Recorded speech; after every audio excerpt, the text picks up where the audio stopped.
At the exact same time, yeah. Yeah, it's not on live, yeah.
Yeah, I'm gonna expect it, but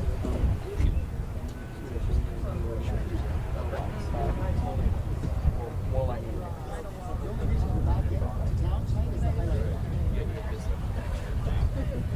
Did you cook for yourself?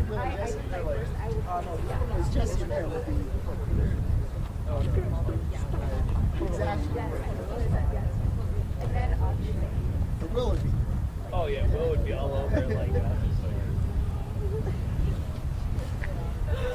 I had this store down here before. Last night? Water. But I wasn't gonna find it. I knew that was the last meal. I was a hamburger.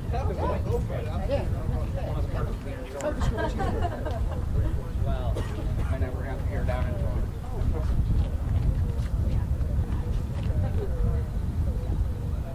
No, you're good. Thank you.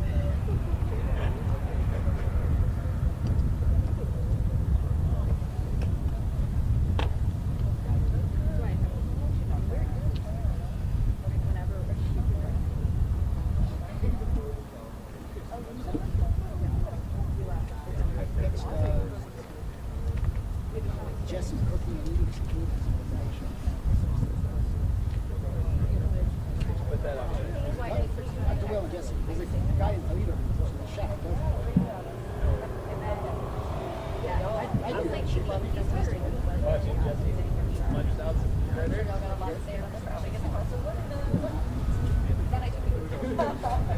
Are you guys? You got him yet? Huh? You got him yet? I haven't seen it. Yeah. Yeah, I'm sure you do.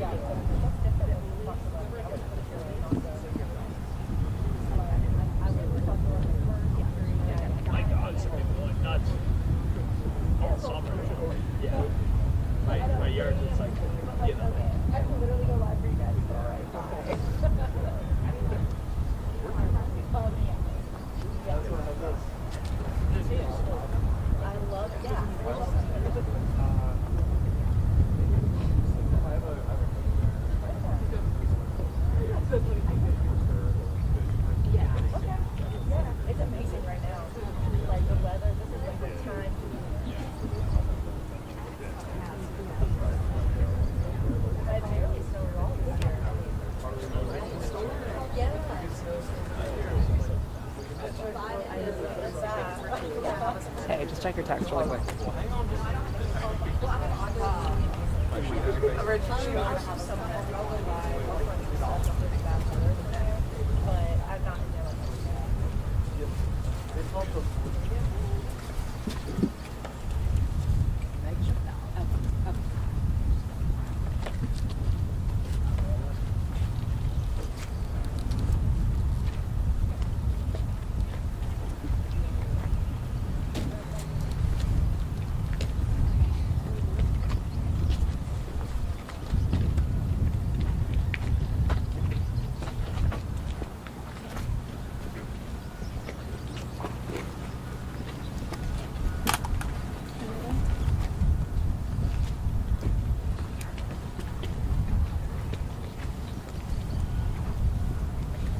Okay, we'll go ahead and get started. First of all, I want to thank you all for being here. Of course, tragic events that hit the state of Iowa last night across the entire state. We are on site this morning. Just really, once again, just to see the resiliency of Iowans. They are moving forward. The cleanup that has already taken place from last night is incredible. I'm going to have Representative Sorensen talk a little bit about what he was on site last night and just what it looks like this morning. But I want to give a shout out to the community and everybody that has responded. The emergency manager, Cooper, thank you for coordinating. We've got incident site set up here at the DOT headquarters. We had law enforcement from Commissioner Bain, State Patrol to local law enforcement that have been inside really securing the area, making sure that we keep everybody safe and all that was impacted. We had life flights in. We have been able to remove people that were impacted last night and get them to the health care that they needed to receive to other hospitals, other areas of the state. So they stepped in and did a really good job in really making that happen as well. You know, it's just been a month out since Minden and Shelby County and the tornadoes that hit our state at that point. They continue to walk through the recovery. Again, just incredible, the response, the volunteers, the community, the outpouring of help. In fact, we're probably going to hold on a lot of the volunteers for today because we want to continue to go through the debris and the cleanup and make sure that we're doing the jobs that we need to do right now. But incredible response from other EMS providers, directors, communities across the state have been on site and ready to help, and we just so grateful for all of their response to this incident. So, you know, we talked to a couple of people that have been impacted, again, in good spirits, grateful, digging through and looking forward. So I thought at this point I thought I'd give Representative Sorensen a chance to talk a little bit about what you saw last night. This is your community, so you kind of give a unique perspective. Yeah.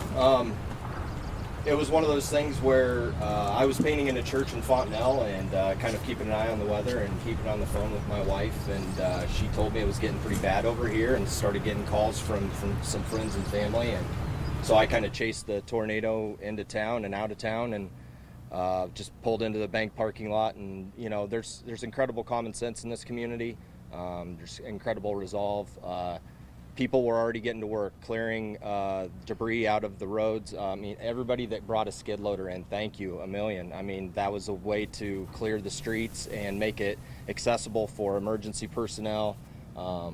Everybody became little makeshift ambulances. We pulled a guy from the rubble and put him on a little makeshift stretcher that we made, threw him in the back of a truck of a guy that isn't even from Iowa. And we just made our way to the lumber yard, which was the makeshift hospital. And so, you know, as I toured around with the governor, I told her, I kind of wish you were here last night because, I mean, we've already done so well. I mean, this community's already done so well at just cleaning up the streets and getting to work on rebuilding. You know, we may be turning volunteers away for now, but I know news and things like this are easy to forget. Please don't forget about us. Please continue to send volunteers and be at the ready, because we will need just hands on deck and chainsaws and whatever we need to, you know, heavy duty trucks to get this stuff out of here and get started on the rebuild. So that's Yeah, and that is just for today on the volunteers. So thank you Yes. for making sure that we Yes. clarified that. We just need to stabilize some of the debris and what's Yes. taken place. So I want to give you an update on what we were able to do last night. So as the governor, I issued the disaster proclamation, and that makes available not only individual assistance for those that have been impacted, but also state resources. So that will allow DOT to get on the ground and help remove some of the debris and just help with those, eliminate any barriers that they might have in connecting with our state resources. DNR is on site and they're helping direct where we take the debris to so that we're doing that appropriately. Director Benson is already working with FEMA. I spoke to Administrator Criswell this morning. I had a call and a voice message from her the minute I got up. Was able to contact her. We indicated that we will be putting forth an expedited presidential declaration. We're hoping by no later than tomorrow we'll have those numbers in so that we can get them to the White House and get a presidential disaster declaration as quickly as possible.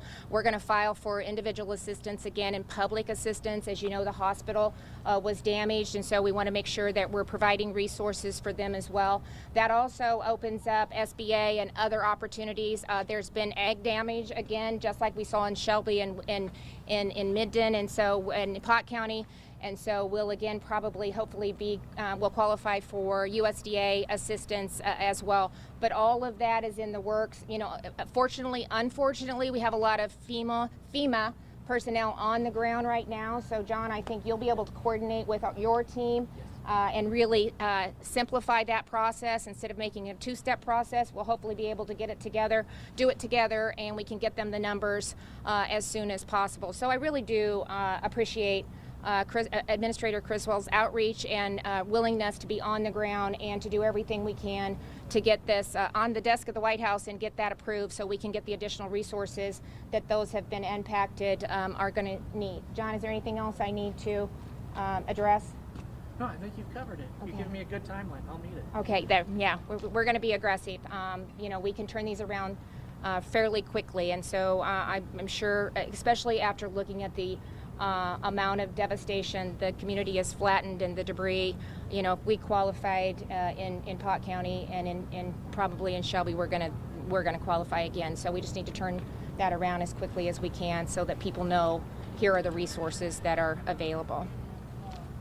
Anybody else have anything to add? Governor, can you update us on the number of fatalities and injuries? No, not at this time, because it's still a search and rescue and we don't want to give out any misinformation, and so that's one of the reasons that we're keeping the site secure. So when we have those numbers, we'll be sure and get them to the media, but at this point we're not prepared to address that because it's still a search and rescue. Are people still missing? It's still a search and rescue, and so we're going to continue to do everything we can to monitor the area. Do you have any? With it still being a whole coordinated search, that's the whole methodology that we're looking at with being so controlled with who is allowed in at this time. It is still a search mission as far as we're looking to make sure all residents are accounted for. When we have this many homes that have been destroyed and just fully demolished, we want to make sure that every resident, every person is accounted for. So we're going to continue doing that, and then once we have those numbers, we will send that information out. Do we know how many people have been displaced from their homes? No, that's all still part of what we're still fully gathering. We were told that the square was largely spared, but were any historic landmarks, important buildings hit? I would say a lot of the important landmarks for me, just the skyline of the trees. You know, there's so many old historic trees in town that are gone, and not to downplay people's houses completely destroyed, but that to me is part of the history of Greenfield, are some of those old trees, and it's a completely different town now. I mean, there are just slabs in a lot of the homes. I was glad that it spared the grandstand at the fairgrounds, because that's another historic grandstand, and so that we've been lucky there. I also want to the hospital did a great job too of just dealing with those that have been impacted and really working with Life Flight. We had 4 Life Flights land last night, so incredible response from that perspective too, to get those that were injured to safety and to critical resources, and so really appreciated what they were able to do. I think several of the surrounding hospitals were able to take some of the patients, as well as of course Des Moines was able to take some of the patients as well. Just your gut reaction to seeing It's just gut-wrenching. I mean, I was just in Minden, as I said, 3.5 weeks ago, and that was horrific. And I think there's even more debris and just more more impacted here. So it is just horrific. It's hard to describe until you can actually see it, the devastation. And it's just, but at the same time, I can't begin to tell you just how heartwarming it is to see just everybody out there helping each other. A friend was going through a neighbor's place looking for photos and just personal items that she could get back to the owner. So you just see that over and over, and just the amount of people willing to step up and step in. I think Representative Sorensen talked about somebody that wasn't even from Iowa that had a truck that made a makeshift to get somebody that was impacted to the resources that they need, to the health care that they needed. So you just see that over and over, and it's just, it's heartwarming, it's not surprising, it's incredible. It's one big, I've always said Iowa is one big community, and we certainly see that in times of tragedy, and we're witnessing it again, but it's horrific. You spoke about Menden, and your state is used to tornadoes, but Governor, what would you say to people who feel like they're seeing an increase in the frequency and the severity of these storms, and they're scared? Yeah, well, I think, it's cyclical. So at times we kind of were under what the average was, and sometimes then people step back and maybe don't take things as seriously. Now we're above what the average is, and so my advice would just be, when you hear these warnings, it is incredible. I want to give a shout out to the Weather Service too. They were able to track this storm, and they were almost to, a half an hour, if not even closer than that. Incredible, really giving advance notice, letting individuals know when it would hit and where it would hit, and they were almost spot on. And I tell you, the other reason that was so important, that we were able to just really pinpoint it that closely, we had a lot of kids still in school. And so based on the early advance notice that we were able to get, many of our schools got those kids out of school early, and it hit here at 3. So that would have been the time that the kids would have been on a bus and heading home, and it could have been devastating. So again, that is just getting better and better about really understanding the movement, when and how we can prepare. But I think right now we're going to take it pretty seriously. When they say you need to take cover, it means take cover. So it's important that we listen to the warnings that are available to us right now. Governor, I just had one question about the impact of the hospital. So one thing we had heard, and I don't know if this was confirmed, but that patients possibly had to be moved out of the hospital because it had been damaged into another location. Did that end up being true? I think that was true. Yeah. No, that was true. They did a great job in doing that. Actually, the ambulance was out of the facility that they were housed in, or else that could have been an issue.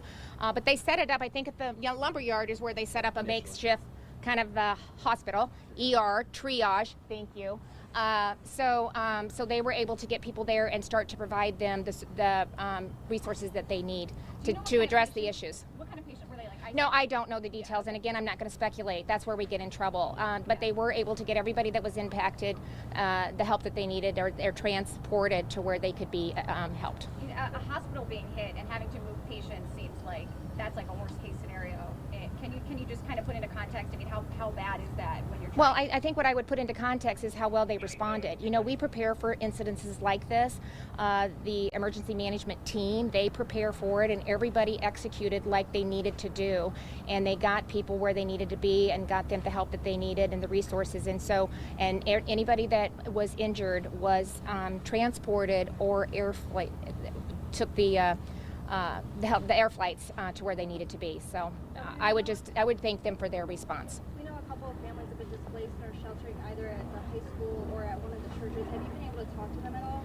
I have not talked to them yet. The shelter will continue to be at the high school because we were able to, with the disaster proclamation, that provides the director of the Department of Education, Director Snow, the ability to waive school days, and so she's waived the last 4 days of school. So school is officially over, and they'll be able to continue to use the high school as a shelter. Any other thing that we need to address from that perspective? No, the school is also kind of our makeshift hospital, just for any triage, anybody that might get hurt during our search and rescue or cleanup efforts as well. So, and basically that's just going to be a transition from their initial care, and we got buses stationed there that will transport them to a critical care facility or another hospital somewhere. So. And this is Emergency Manager Cooper, who has been facilitating all night. So thank you for all that you've done in helping lead these efforts. Yes, thank you, Governor. Oh, Governor, sorry, just one more quick, I know it's tough to pinpoint data points, but do you have any ballpark of like how many first responders came out? We could say like, was it like dozens, hundreds, like how many people responded? I mean, we had You have people law coming from enforcement, everywhere. fire,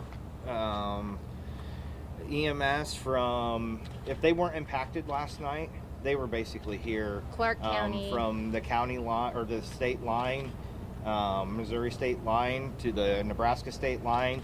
And as far north, around Fort Dodge, I think we had some units maybe coming from. Grand Junction, I know Grand Junction was here. Yeah, I mean, all over. It was impressive. People? Oh yeah, easily. Oh yeah. I mean, they just come.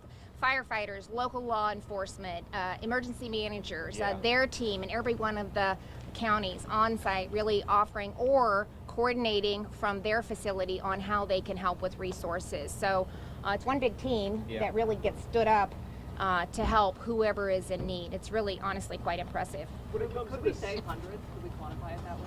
Yes. Yeah, Oh, yeah. for sure. For sure. Oh, yeah. When it comes to the scale of how many buildings were either impacted or damaged, dozens, hundreds, what are we talking about?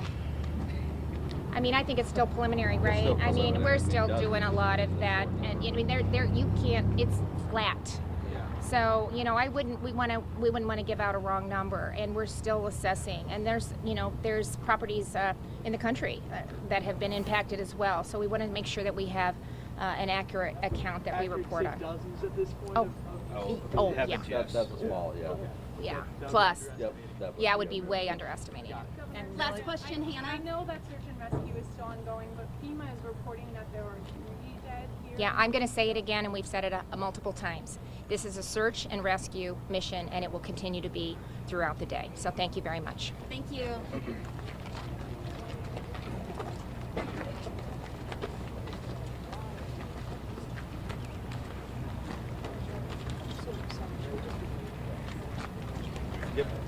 Give me a few minutes. Everybody just give me a few minutes, gather a few things, and then I will touch base with you, and then we'll work on getting into town here. So just give me a few minutes to gather some things, and then, we'll be following law enforcement in. Yep. All right, so we can just get set for that.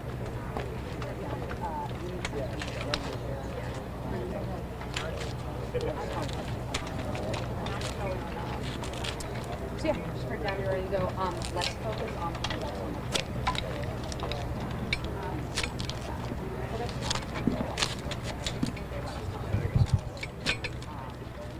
Hey, I'm going to break down. They're going to take us into town.